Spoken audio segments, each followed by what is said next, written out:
Lemonade Mouth, the beloved Disney Channel original movie that became an instant cult classic.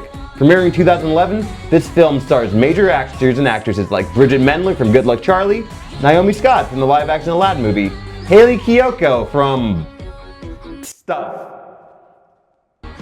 Blake Michael from Dog with a Blog, and Adam Hicks from Zeke and Luther, Pair Kings, and Armed Robbery.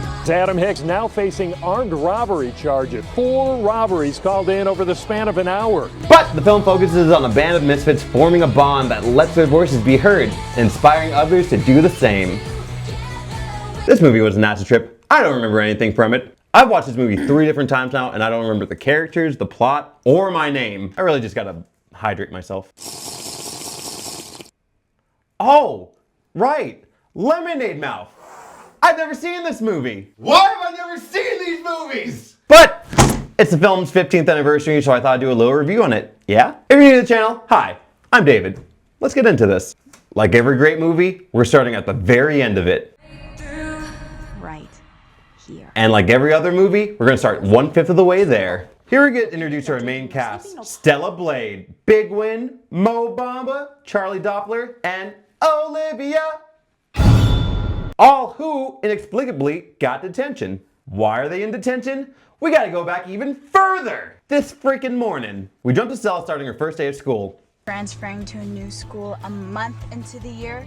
Hey, at least it's only a month in. Imagine starting at a new school like halfway in the school year.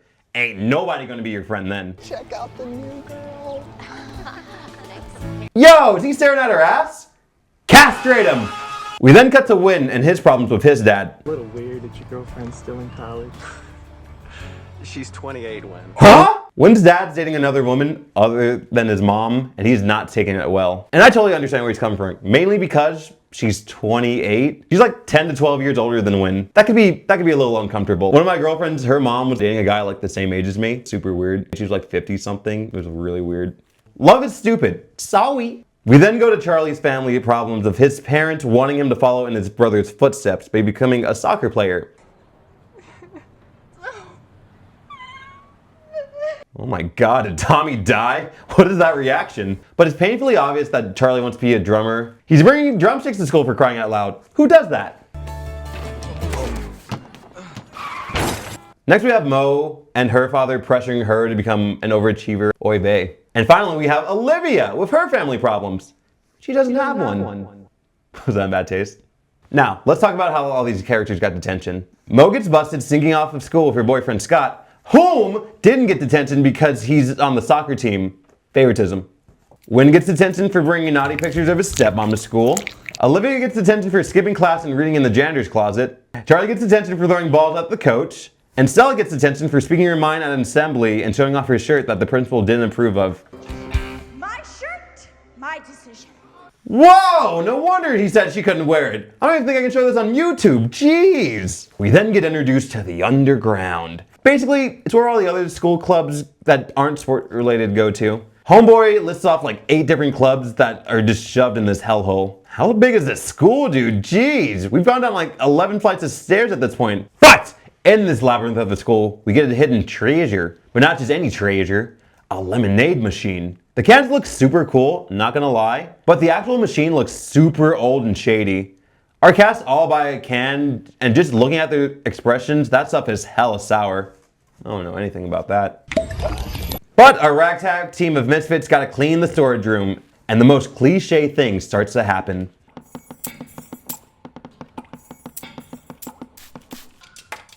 Oh no, what was in that lemonade? But these outcasts start having a genuinely good time jamming. Yeah, this falls right under the Disney trope of characters breaking into song for no damn reason. We as an audience already knew that Stella plays guitar, Charlie plays drums, Mo plays violin, but we just kind of throw in that Win can play keyboard and Olivia can sing. Convenient. Very convenient. Miss Resnick comes back and hears the gang janging, and this sparks an idea in her. Rising star! Rising star! Rising star! Rising star! Yay! Basically, if they all participate and win, they can show Principal Brennigan that other clubs matter and they should open back up the music department. But they all say they don't want to do it. Mainly because they're a group of strangers, and there's already a band at this school that's going to play at Rising Star, so what's even the point? And I'd be completely honest, I totally agree with them. First off, this isn't even a club. This is just a bunch of nobodies that got detention. Second of all, if there already is a musically talented band at this school, why doesn't Miss Resnick go bother them to participate? How is she not directly involved with another music group at this school? Well, is it because they're jocks? Come on! We then cut to all the characters going home dealing with their own personal problems. The character that stuck out to me the most was Wynn's family. His family's just outside getting ready to ride their horses. Horses! What? Rich ass white Disney families. The reason he doesn't want to do it is because his dad's girlfriend is there or whatever. But his dad says, Since when don't you like to ride your horse? meaning that every member of this family owns their own individual horse. Moving right along, everyone gets a text from Stella saying they need to talk to try and see if this is some kind of destiny that they all met up together. Think it's about the band?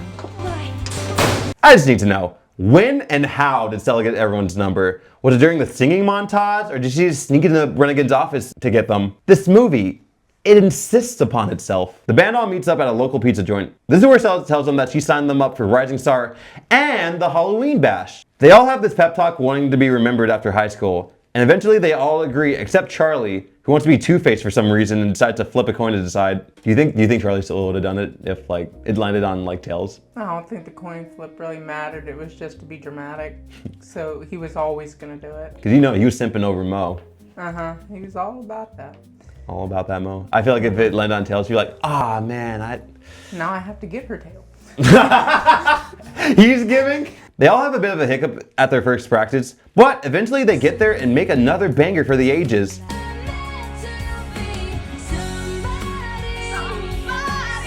How does Miss Resnick know the words to the song already? We then get a scene of the other band, Mudslide, performing in an abandoned warehouse. This song is actual ass. It sounds like a mix of Red Hot Chili Peppers and Limp Bizkit.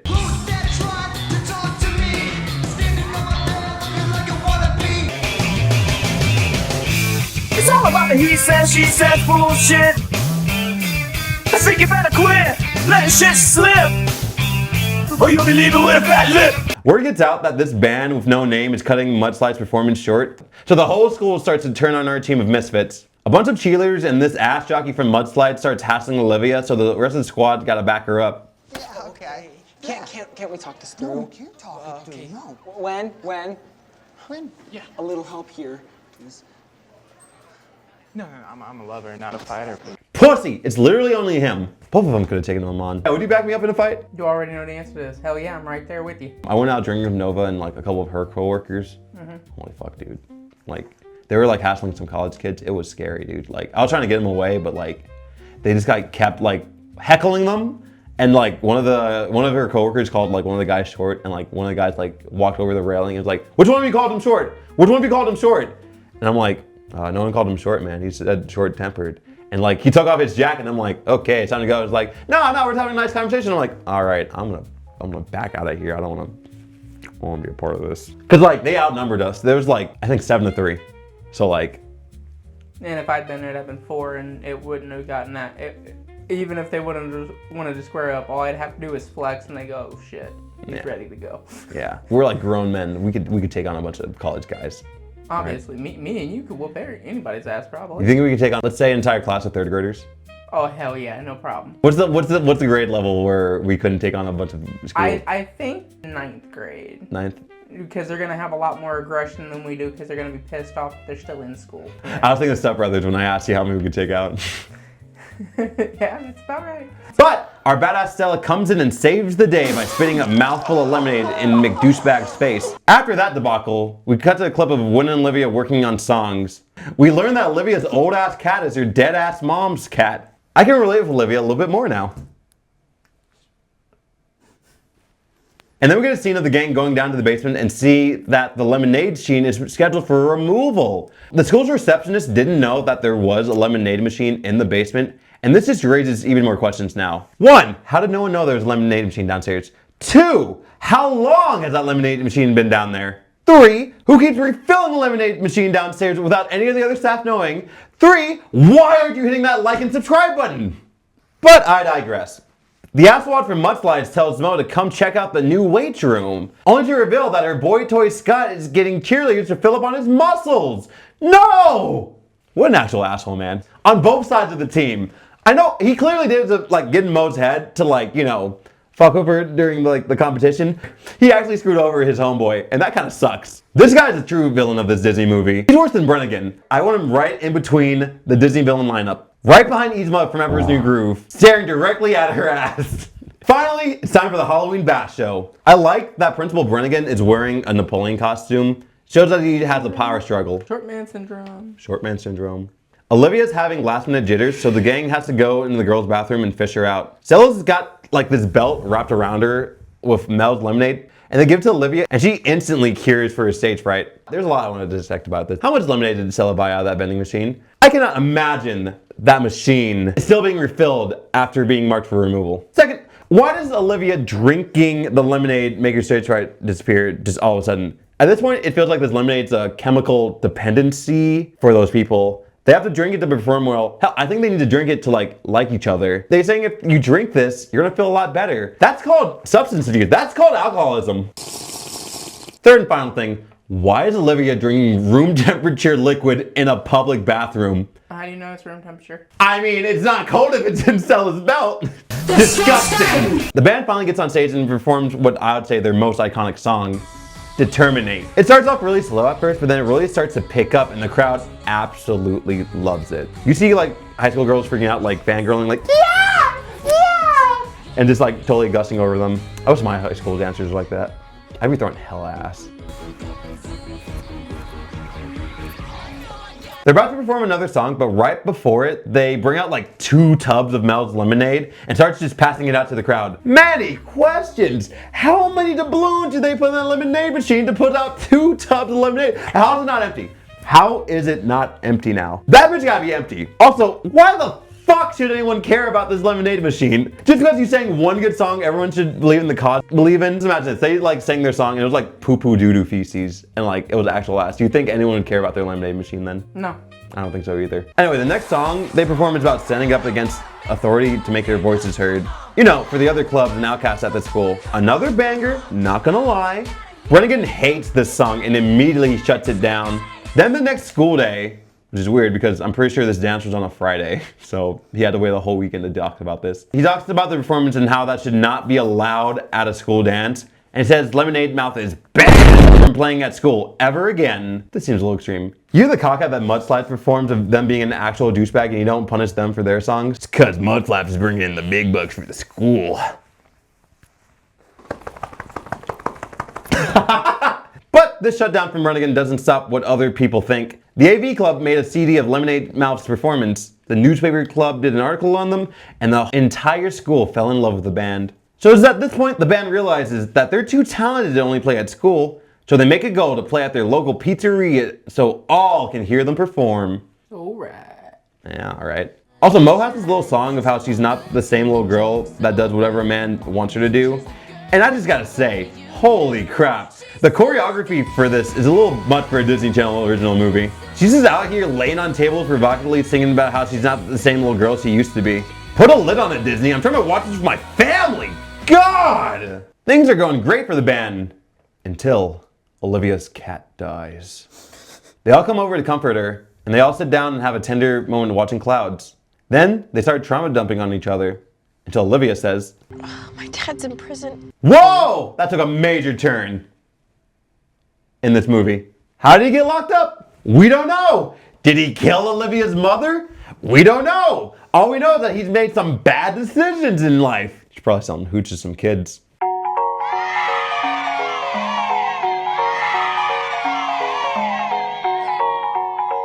But the gang goes to comfort Olivia the best way they know how to, singing.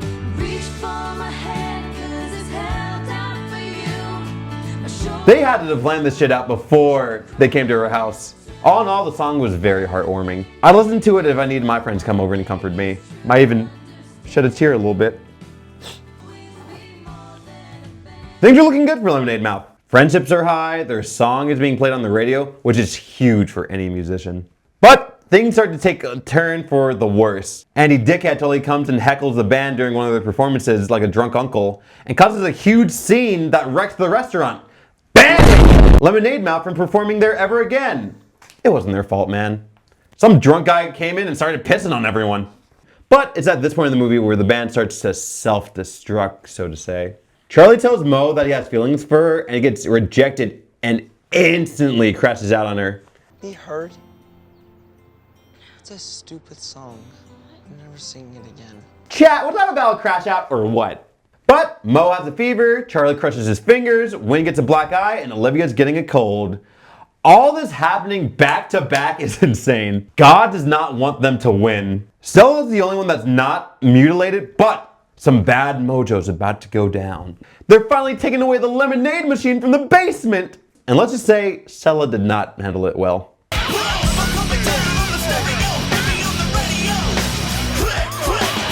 Our crew is all locked up in a jail cell and have to wait for their parents to come pick them up. And now they all want to drop out of Rising Star even more.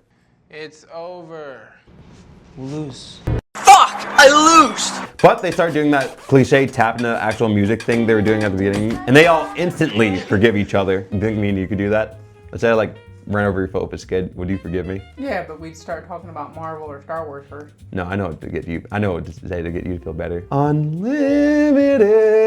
Together we're unlimited. That would make you feel better about me running over your foot. Yeah, it really would. As soon as they all forgive each other, their parents and/or guardians come to pick them up. When I said get out of the house, this isn't what I meant. I fucking love Graham, dude. I want to marry her now. Win finally learns to appreciate having Cindy as a mom. Mo talks about her father about not being the perfect daughter, and she has to make her own choices in life. Stella realizes her family will always be there to support her. Big feelings.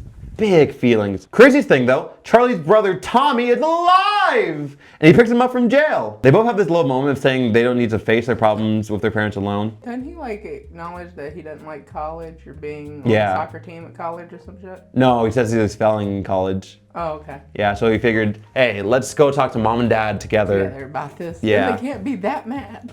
They'll be Because both really of us mad. are fucked up. They can Joseph Jackson us together so it won't hurt both our ass cheeks. Oh boy. But it's finally time for Rising Star to start. Mudslide starts off with the most obnoxious song.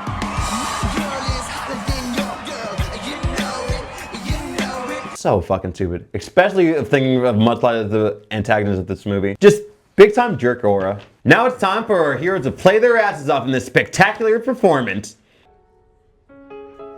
Trying hard to fight these tears. I'm crazy worried.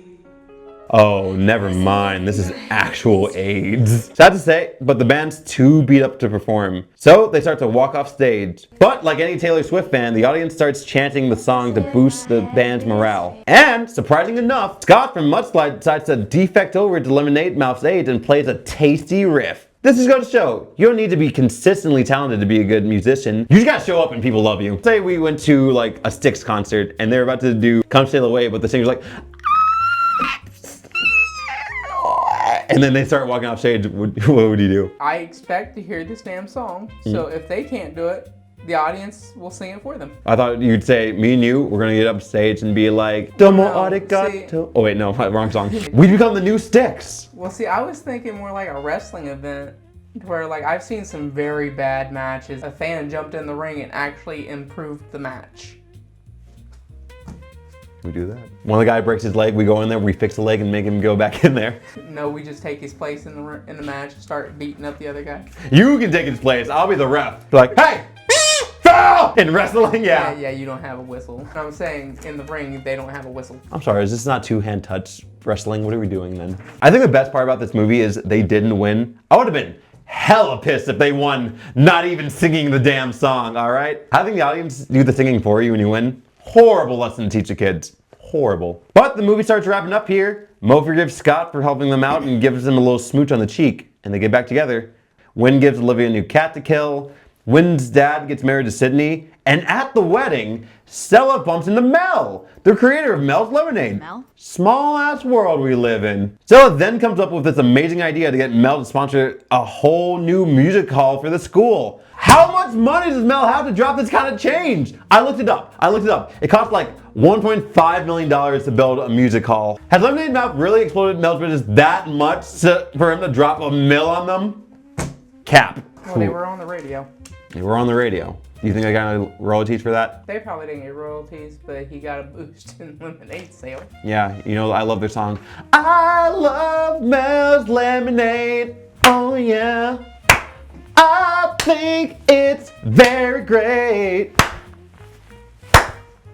Did you just come? I just came up with that. I didn't write that down. I gotta do more You slips. gotta keep it in there though, because that was amazing. Yeah. Then the movie ends with Olivia dropping off a letter in the mailbox, revealing that the entire narration of the movie was a letter to her dad in prison. That is so sappy, but at the same time, I kind of like it. It's a really good coping mechanism. I feel like he's not even gonna get the letter, but it's a good touch. It's a really good touch. Then the movie ends with them playing at Madison Square Garden. What? There's been a major time jump between this and the Rising Star performance. If we're looking at the band's performance history, we have them getting kicked out of their local pizzeria and then them actually choking at Rising Star. Also, this whole movie takes place in New Mexico. So what? Did they just all go to New York for summer to perform? Or are they skipping school entirely to play? Or is this performance happening in the way future, past high school? We don't know. But they perform their final song of the movie, Breakthrough, and the movie ends there. Woo!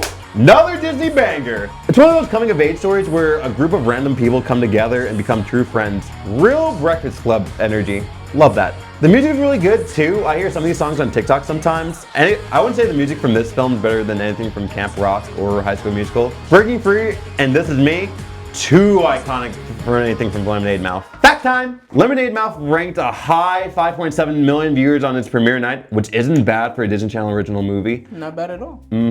Is what I would say if this was an original movie. This movie is based on a book by Mark Peter Hughes by the same name. I'm gonna be honest with y'all, I didn't read the fucking book. I just looked this shit up, okay? There are a few differences between the movie and the book. Nothing crazy. Story takes place in Rhode Island instead of New Mexico. Okay. Olivia's mom isn't dead, she just left. Wynn's stepmom Sydney is 26 instead of 28. A little bit weirder there. A little bit weirder there. 9 years older than Wynn. That's a little creepy, that's a little pedophile-ish. Dad's like what, 40? Almost. 45, something like that, yeah. Oh. Here's a big one. The band actually visits Olivia's dad in jail. That's cool. That's cool. There's a little bit of character development there. Charlie's brother is actually a stillborn twin. How does that come up in conversation? Oh, and one of the biggest things is Mo and Charlie actually do end up together in the book. I don't know why they changed it for Disney. Also, the actor that played Charlie, I learned this, he's actually, when he did, how old do you think he was when he filmed? 18, 19. Younger. Really, 16? No, he was 14. Holy crap! Right? And he was so tall. He actually did play drums, so like, that's also really impressive. 14-year-old playing drums. Yeah, it's sad though. I looked up what he does now. He did one other Disney show and then he just kind of like stopped acting altogether. That may have been a personal choice he made though. Yeah. Maybe he didn't like Hollywood like that. Yeah, I don't blame him. I don't want to get a spotlight if I already made it big. Other than that, the film pretty much plays the same way it did in the book. The only major thing between the book and the movie is that there's actually a sequel to the book called Lemonade Mouth Puckers Up. The book pretty much just covers the band and their success now that they're like famous celebrities and all that. However, there is no actual sequel to the Disney Channel movie. The cast and the crew said that the movie felt good enough by itself that they didn't need to make a sequel. And I have to say, that's so real coming from people working on any type of like media. They definitely could have been greedy with it and made a sequel to like, you know, raking the big bucks, but they believed in their film. They didn't want to like sully it by making a sequel that's ruined the name of it. You know that one show I watched, Smiling Friends? Yeah. They stopped because they believed like the show was good enough. If they kept going on for like another like 2 seasons, like it'd ruin the name. You know how Rick and Morty is still going on? It's been ruined for years. Yeah. That's why they stopped. They're like, no, let's pull out before it gets worse. I We have a felt good that show. way after watching Community Season 4. Oh, It's absolutely, like you dude. kind of ruined the integrity of the show. Oh, absolutely, dude. They stay true to their craft and they believe in it. And that is why I believe this movie is still well loved today. Woo! I think that's a good place to wrap up this video. Thank you guys so much for watching. If you stayed to the very end, hit that subscribe button if you like what you see. Leave a like, comment, share, all that fun stuff. And I really hope to see you in the next video. Bye-bye.